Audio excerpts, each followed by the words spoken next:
berdirinya kita pada pagi hari ini tentu tidak seimbang dengan pengorbanan yang mereka lakukan.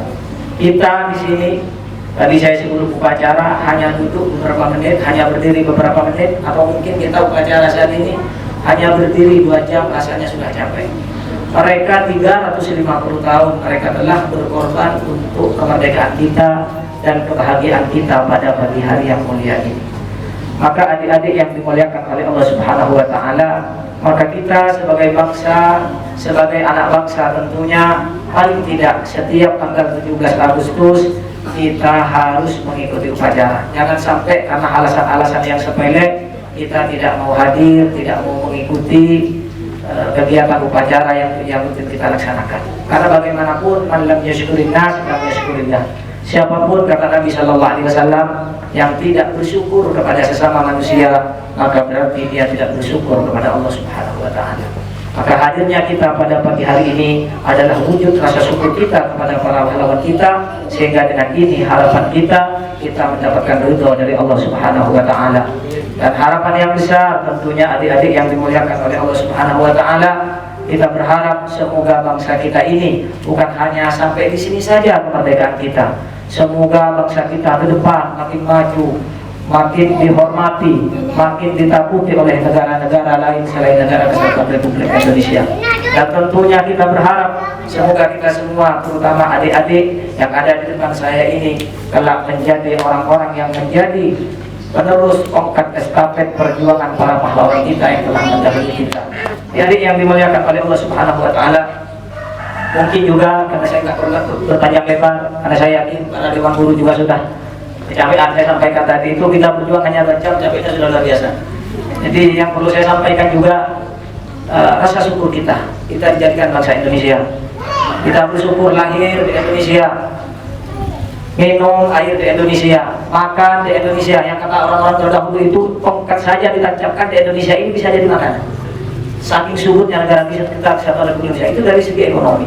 Dari segi agama kita bersyukur Indonesia itu adalah negara muslim terbesar di dunia. Negara muslim terbesar ini adalah Indonesia. Dan ini bukan kebetulan. Saya yakin bukan kebetulan. Saya yakin Rasulullah Shallallahu Alaihi Wasallam tentu sangat bangga dengan negara kita kesatuan Republik Indonesia. Banyak setiap tahun saya cerita ke kalian bahwasanya Indonesia sangat mencintai warga negara kesatuan Republik Indonesia, sangat mencintai kita rakyat Indonesia, baik dari mimpinya para aulia ataupun dari banyak cerita-cerita itu. Bahkan bukan cuma Nabi Shallallahu Alaihi Wasallam, para sholihin, para ulama, para sholihin itu. Saya kemarin itu baca cerita itu di manaqibnya aulia itu. Dulu Al-Imam Umar bin Abdurrahman Al-Attas, Syaibul Ratib Attas, gurunya Imam Abdullah bin Al-Haddad, itu hidup sekitar 500 tahun yang lalu.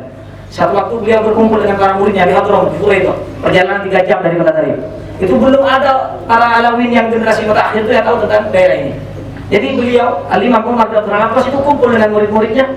Beliau mengatakan kepada murid-muridnya, dakwati hada balagot ila Safura. Dakwahku ini, agamaku, dakwahku, manhaj dakwahku ini, insya Allah nanti akan sampai ke satu kota namanya Safura. Murid-muridnya waktu itu heran, mana Safura? Karena dia tidak ada tempat yang namanya Safura. Subhanallah, setelah kurang lebih 350 tahun kemudian, sekitar 100 tahun yang lalu, itu salah satu anak cucu beliau, Al-Imam Al-Habib Ahmad bin Thalib Al-Attas, itu beliau hijrah ke Indonesia. Hijrah ke Indonesia, salah satu anak cucu dari Imam Umar bin Al-Attas, hijrah ke Indonesia, datang ke kota Indonesia, masuk ke daerah-daerah dakwah, kemudian sampailah di sebuah tempat namanya Kabupaten Pekalongan. Sampai ke Pekalongan, di sana masuk sebuah kecamatan namanya Safura. Sampai hari ini menjadi tempat ziarah. Biasanya orang-orang kalau ziarah Wali Songo itu mampir di Kabupaten Pekalongan, satu tempat namanya Safura. Ini sudah disebutkan oleh Al-Imam Umar bin Abdul Aziz 500 tahun yang lalu sebelum Pak Habib datang ke Indonesia. Berarti negara kita ini sudah mendapat perhatian dari para ulama. Bahkan saya dengar langsung dari guru saya Al-Imam yang saya datang ke sini, Al-Habib Ahmad bin Husain Aidid yang saya datang ke sini itu, beliau mengatakan dalam satu waktu kepada kami, para santri-santri dari Hadramut itu, kita para habaib, kenapa datang ke Indonesia? Karena mereka menemukan di salah satu qasidah Al-Habib Ali bin Muhammad Al-Habsyi Syekh Turur, di situ beliau menyebutkan tentang satu tempat namanya Madura. Madura, tempat yang tidak digali. Jadi beliau memberikan nasihat pada murid-muridnya, jika kalian datang ke Indonesia, maka datanglah satu tempat namanya Madura. Alhamdulillah, kita hidup di Indonesia, kita jaga Indonesia ini, karena Indonesia ini selain dicintai Rasulullah Shallallahu Alaihi Wasallam, dicintai para aulia. Yang paling terakhir atau beberapa menit ini sudah, Yang jelas, yang paling terakhir, kita hidup di Indonesia. Sering kita dengar kita bukan orang Islam yang hidup di Indonesia, tapi orang Indonesia yang beragama Islam. Artinya beda. Kalau orang Islam hidup di Indonesia, itu yang penting dia Islam. Tidak mikir Indonesia mau hancur, Indonesia mau seperti apapun dia tidak peduli. Karena dia hanya orang Islam yang numpang di Indonesia. Tapi kita tidak. Kita adalah orang Indonesia yang beragama Islam. Artinya adik-adik yang saya muliakan, kita sebagai santri yang dikatakan santri sejati, karena Indonesia ini warisan para ulama, maka tidak boleh lepas. Agama dan wawasan kebangsaan tidak bisa dipisahkan.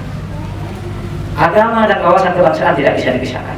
Kalau kita hanya mengatakan yang penting saya Islam, tidak peduli dengan wawasan kebangsaan, maka saya yakin dia akan menjadi radikal. Dia akan menjadi fundamentalis. Dia akan keras, dia akan kaku, bahkan akan mengatakan Pancasila ini tidak sesuai dengan syariat Islam. Pancasila ini tidak sesuai dengan ajaran Nabi Muhammad SAW. Padahal Pancasila ini salah satu pencetusnya adalah Kiai Hasyim. Beliau adalah cucu dari Hasyim Asy'ari. Ini adalah bukan beliau, bukan orang-orang bodoh. Coba kita satu saja. Contohnya seperti Pancasila, satu ketuhanan yang Maha Esa. Ketuhanan yang Maha Esa ini kalau kita lihat di Quran adalah surah yang kita baca. Qul huwallahu ahad, Allahus samad, lam yalid wa lam yulad wa lam yakul lahu kufuwan. Itu adalah ketuhanan yang Maha Esa. Keadilan sosial bagi seluruh Indonesia. I'dilu huwa aqrabu littaqwa. Banyak dalil-dalil yang makanya tidak sembarangan. Jadi maka adik-adik saya sampaikan, kita tidak boleh hanya memahami Islam tanpa melalui wawasan kebangsaan. Sebaliknya, wawasan kebangsaan saja tanpa Islam maka akan menjadi berat. Nanti kita akan mengatakan semua agama adalah sama. Menghormati boleh, tapi jangan mengatakan semua agama yang ada di sini sama. Yang benar menurut kita tetap adalah agama Islam. Akan tetapi wawasan kebangsaan ini rumah besar. Indonesia ini rumah besar, harus kita jaga bersama. Jangan sampai kita mengatakan karena ada hal-hal kecil, misalkan tidak sesuai dengan menurut Islam, tidak sesuai, lalu lantas kita ingin menghancurkan Indonesia. Jangan sampai. Karena rumah, namanya rumah besar itu kan yang di dalamnya seperti kita. Ada yang nakal, ada yang rajin sholat, ada yang memakai sabu. Karena bersaudara nggak sama. Ada yang suka memakai sabu-sabu, yang satunya rajin sholat tahajud, satunya rajin puasa, satunya tidak puasa. Tapi apakah karena hal-hal seperti ini langsung rumah kita hancurkan? Kita bakar lagi. Kan tidak. Yang kita perbaiki adalah orangnya, bukan rumahnya yang kita hancurkan. Maka Indonesia ini adalah warisan para ulama. Mari kita jaga bersama, kita padukan antara wawasan keagamaan dengan wawasan kebangsaan. Maka insya Allah Indonesia akan menjadi baldatun thayyibatun wa rabbun ghafur.